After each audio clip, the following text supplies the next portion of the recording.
Shalom Bapak Ibu Saudara yang dikasihi Tuhan. Seri pengajaran hari ini berjudul Mencintai Tuhan Tanpa Batas. Saudara, pengaruh dunia itu sangat kuat, sehingga tanpa sadar membuat kebanyakan orang merasa berhak punya kesenangan sesuai versi mereka. Itu artinya sebenarnya rata-rata orang itu belum bisa memindahkan hatinya ke dalam kerajaan surga. Dengan kata lain, belum rohani. Padahal sebelum kita menginjak surga, hati kita harus terlebih dahulu ada di surga. Itulah sebabnya sejak kita masih hidup di dunia ini, kita harus terus mengalami proses perubahan.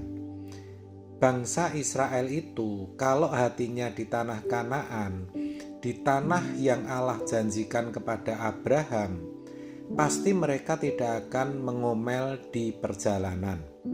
Namun kita dapat melihat di Korintus, maksud saya di 1 Korintus 10 ayat 5 sampai 6, ternyata mereka mengingini hal-hal yang jahat. Akibatnya banyak di antara mereka atau sebagian besar mereka tewas di padang gurun. Mengapa? Karena mereka mengingini hal yang jahat. Artinya mengingini apa yang Tuhan tidak kehendaki untuk diingini, apapun itu. Dikatakan di ayat 6 bahwa itu semua terjadi sebagai contoh bagi kita untuk memperingatkan kita supaya kita tidak mengingini hal-hal yang jahat. Maksudnya yang tidak sesuai dengan keinginan Tuhan. Jangan kita melihat sesuatu yang Tuhan tidak ikut menikmatinya. Jangan mengingini sesuatu yang Tuhan tidak suka kita mengingini hal itu. Maka semakin hari kita harus semakin ekstrim yang positif.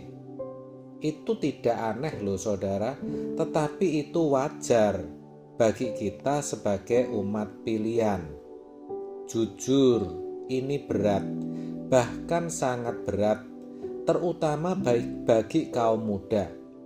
Tetapi kalau suatu hari nanti kita melihat kemuliaan Allah, keagungan Allah, dan keindahan kerajaan surga, kita tidak akan menyesal melepaskan apapun dan berapapun saat kita masih hidup di bumi.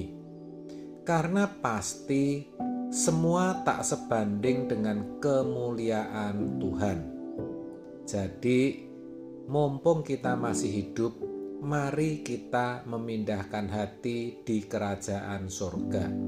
Sebab kalau sudah mati, sudah selesai, tidak ada perhitungan dan perubahan lagi.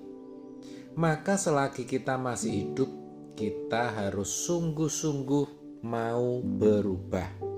Alkitab berkata, kamu sudah mati, hidupmu tersembunyi bersama dengan Kristus di dalam Allah. Artinya, orang Kristen yang benar tidak akan mengharapkan kebahagiaan dari dunia ini, karena dikatakan kamu sudah mati. Tetapi kita tetap bisa menikmatinya. Maksudnya, masih bisa menikmati beli ini itu, makan minum ini itu, atau jalan-jalan ke sana ke sini.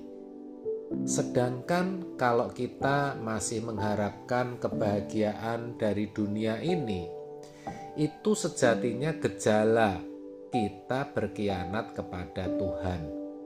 Masih gejala karena Tuhan masih memberi kesempatan. Maka berubahlah. Sayangnya banyak orang gak mau berubah, gak mau memindahkan hati ke surga. Buktinya masih perhitungan dengan Tuhan, tidak berani boros untuk Tuhan, walaupun untuk diri sendiri boros. Tuhan hanya diberi remah-remah.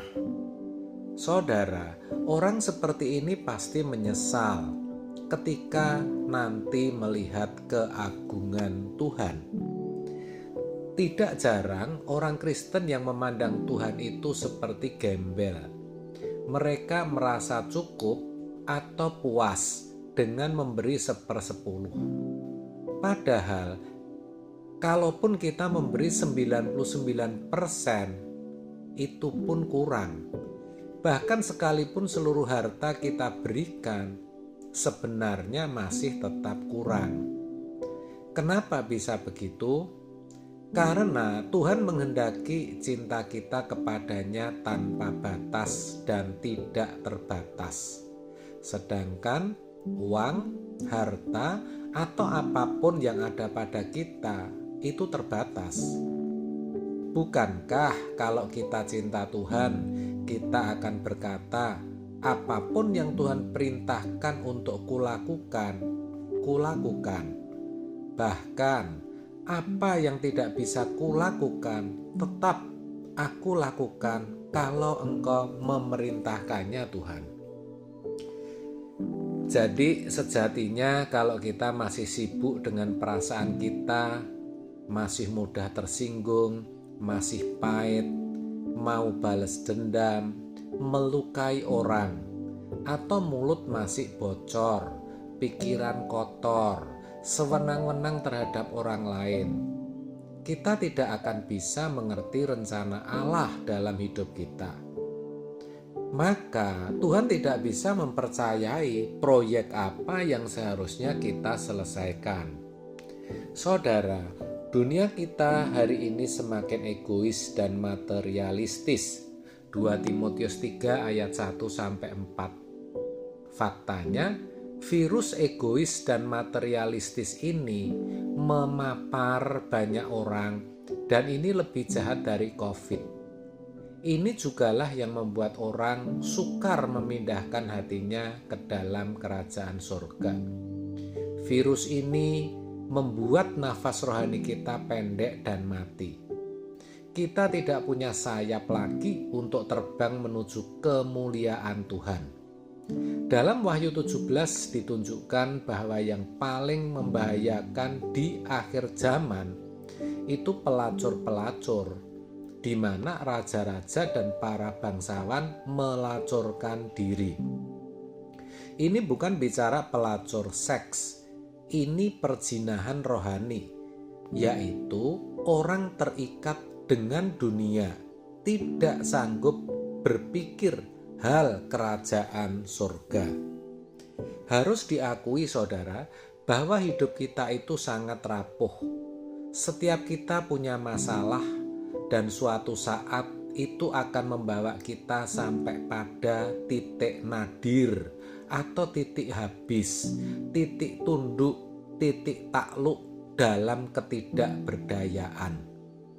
Bisa karena sakit, kecelakaan, jatuh miskin, dan lain sebagainya. Dan yang mengerikan saudara, ketika di hadapan Allah, kita tidak dapat mengelak dan harus mempertanggungjawabkan kehidupan kita. Maka jangan sombong.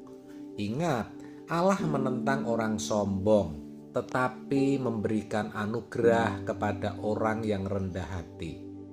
Tuhan hanya mau melihat batiniah kita itu cemerlang. Maka saudaraku, segera benahi diri dan cintailah Tuhan dengan sungguh-sungguh tanpa batas. Amin. Tuhan Yesus memberkati.